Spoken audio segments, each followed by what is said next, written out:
فوج سیاست میں حصہ نہیں لیتی، فوج کسی سیاسی جماعت کی حامی نہیں۔ ہمارے لیے ساری سیاسی جماعتیں اور سارے سیاستدان قابل احترام ہیں۔ یہ الفاظ ہیں نئے D G I S P R جناب میجر جنرل محمد شریف صاحب کے، احمد شریف صاحب، جنہوں نے کل میڈیا سے گفتگو کرتے ہوئے افواج پاکستان کے ترجمان کی حیثیت سے اور نئے D G I S P R کی حیثیت میں افواج پاکستان کا موقف بیان کیا، اور دفاع کے حوالے سے، ملک کی سرحدوں کے حوالے سے، سیاست، سماج، معاشرت، معیشت، ہر حوالے سے انہوں نے بڑی کھل کے باتیں کی۔ اور یقین کیجئے کہ یہ الفاظ اتنے خوبصورت تھے کہ ہمارے دلوں میں اتر گئے۔ میں اگر اپنی بات کروں بحیثیت پاکستانی، بحیثیت قانون کے طالب علم کے، کہ یہ الفاظ کہ فوج کا سیاست سے کوئی لینا دینا نہیں اور ہم سیاسی معاملات میں دخل نہیں دیتے، بہت مزے کے الفاظ تھے جو مجھے بہت اچھے لگے۔ لیکن وہ کیا کیا جائے کہ وہ اختر انصاری، ایک اردو کلاسیکل شاعر،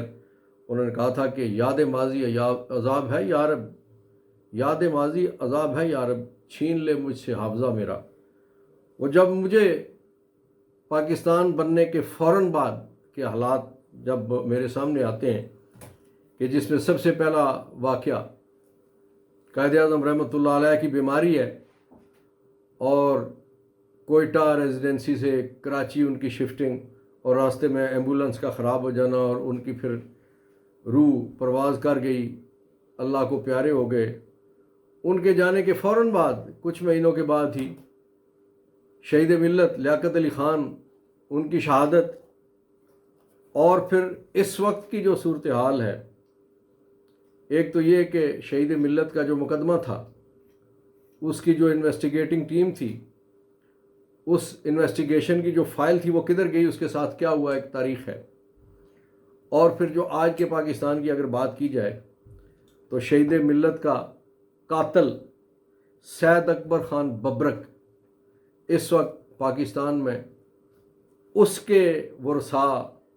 شان و شوکت کی زندگی گزار رہے ہیں، جس میں بہت کچھ تاریخ بتا چکی ہے۔ اکثر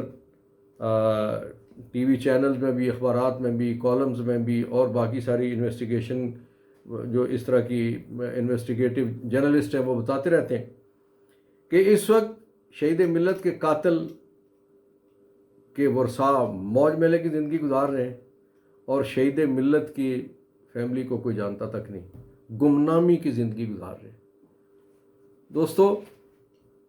شہید ملت سے تھوڑا سا آگے چلیں۔ پاکستان کا پہلا دستور، پاکستان کا دوسرا دستور، کس کی مداخلت تھی؟ اس کے بعد جناب فیلڈ مارشل محمد ایوب خان صاحب تشریف لائے، اور 1 دہائی سے زیادہ ان کے معاملات چلتے رہے۔ اس عرصے میں مادر ملت محترمہ فاطمہ جناح، جنہوں نے صدر پاکستان کے لیے ایک انتخاب بھی لڑا، لیکن ان کے ساتھ کیا ہوا، ان کی سیاست، ان کے معاملات، ان کی زندگی، اور پھر ان کی رحلت، یہ ساری چیزیں آج ہمیں بہت کچھ بتاتی ہیں کہ قائد اعظم کی بہن کے ساتھ کیا سلوک کیا گیا، اور یہ کس نے کیا، کون حکمران تھا۔ اس کے بعد کیا ہوا کہ جاتے جاتے فیلڈ مارشل محمد ایوب خان صاحب حکومت کس کے سپرد کر گئے؟ ایک نئے ڈکٹیٹر کے، یحییٰ خان کے سپرد کر گئے۔ یحییٰ خان نے جو الیکشن کرایا، الیکشن کے نتیجے میں جو جماعت برسر اقتدار آئی، جس نے سب سے زیادہ اکثریت حاصل کی، اس جماعت کو اقتدار نہیں سونپا گیا۔ اس جماعت کے سربراہ شیخ مجیب الرحمن پہ مقدمات قائم کیے گئے، اس کو گرفتار کیا گیا، اس کے ساتھیوں کو گرفتار کیا گیا، مارا گیا،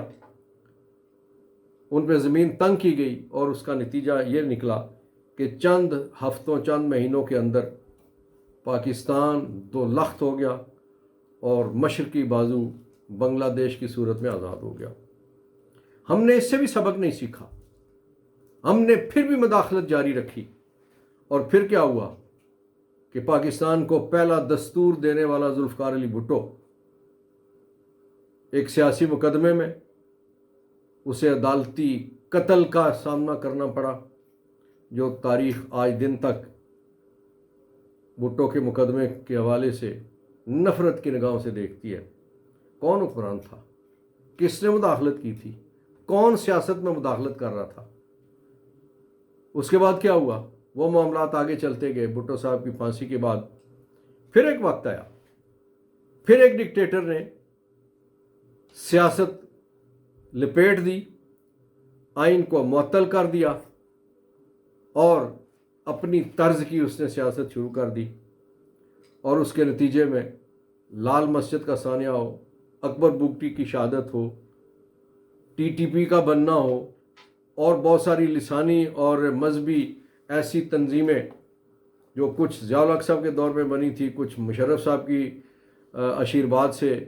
جن کو توانائی ملی، انہوں نے ملک کے ساتھ کیا کیا۔ اچھا، پھر چلتے چلتے ریسنٹ رجیم چینج کی اگر بات کرتے ہیں تو یہ راتوں رات کیا کچھ ہوا کس کو نہیں پتا، اور پھر باجوہ صاحب نے اب سارا کچھ کھل کھلا کے کہہ دیا، اور اس کے بعد جو حامد میر صاحب اور نسیم زارہ کے پروگرام میں جو کچھ چیزیں سامنے آئیں، جو انکشافات سامنے آئے،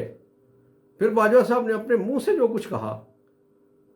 کہ وہ تو سارے کا سارا ادارہ سیاست کر رہا تھا۔ یقین کیجئے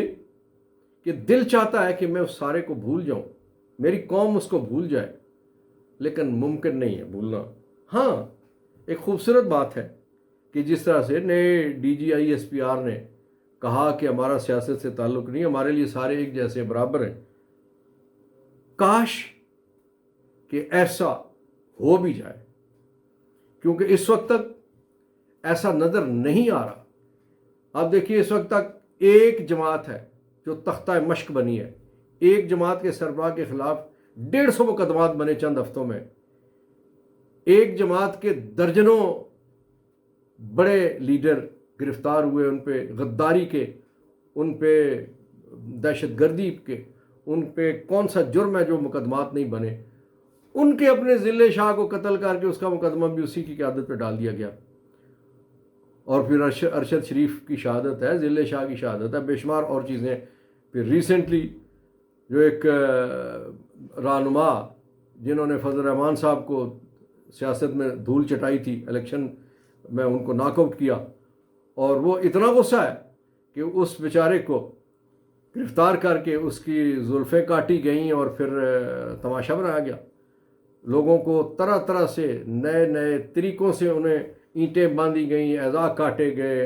ان پہ تشدد کیا گیا، برہنہ کیا گیا، تصویریں بنائی گئیں، ویڈیوز بنائی گئیں، ان کی فیملیز کو دکھائی، کیا نہیں ہوا۔ تو یہ اس کے پیچھے لوگ جو کچھ کہتے ہیں، پھر کوئی تو تھا نا۔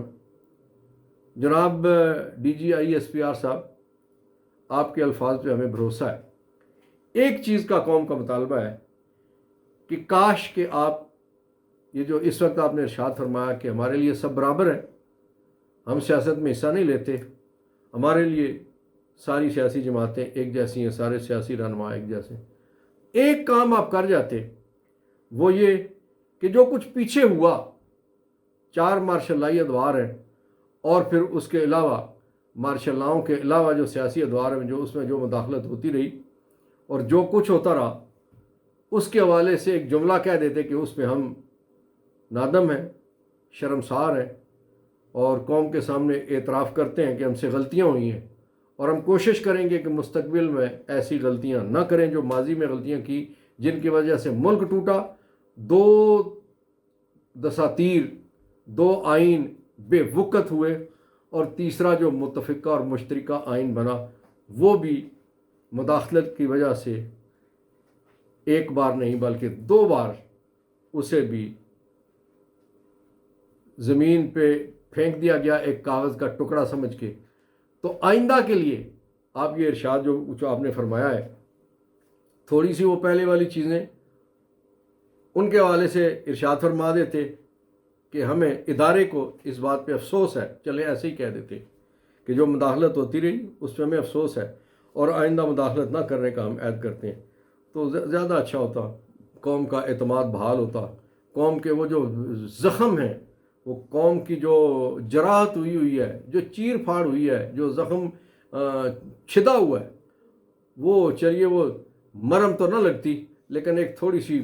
ایک فیلنگ آتی کہ یہ ٹھیک ہے جی، اب جو کچھ کہا جا رہا ہے وہ آنے والے وقت میں شاید وہ کچھ مداوع کر سکے۔ اللہ تعالیٰ آپ کے ان الفاظ کو، آپ کو اور آپ کے ادارے کو ان الفاظ پہ پورا اترنے کی توفیق دے، اور ہم بھی بہاریں دیکھیں جمہوری پاکستان کی، سیاسی پاکستان کی، کیونکہ سیاست اور جمہوریت کے ذریعے سے یہ اللہ کے نام پہ بننے والی ریاست آزاد ہوئی تھی۔ یہ فتح نہیں ہوئی تھی، مفتوحہ علاقہ نہیں ہے یہ کسی کا بھی، کسی نے ایک انچ فتح نہیں کیا۔ یہ ایک ترتیب کے ذریعے سے قائد اعظم رحمۃ اللہ علیہ کی قیادت میں ایک سیاسی عمل کے ذریعے، آئینی اور قانونی عمل کے ذریعے سے یہ ریاست ہمیں ملی تھی، اور ہماری خواہش ہے کہ یہ ریاست اسی آئینی اور قانونی طریقے سے چلتی رہے۔ اللہ رب العزت آپ کا میرا حامی و ناصر ہو، اللہ ہمیں مشکلات سے بچا کر آسانیوں میں رکھے، آسانیاں تقسیم کرنے کی توفیق دے۔ ناظرین، آپ سے گزارش ہے کہ آپ ہمارے اس چینل کو لائک کیجئے، سبسکرائب کیجئے اور دوستوں سے شیئر بھی کیجئے تاکہ ہماری رہنمائی ہو، اور اپنی قیمتی آراء سے بھی ہمیں مستفید فرمائیے گا۔ بہت شکریہ۔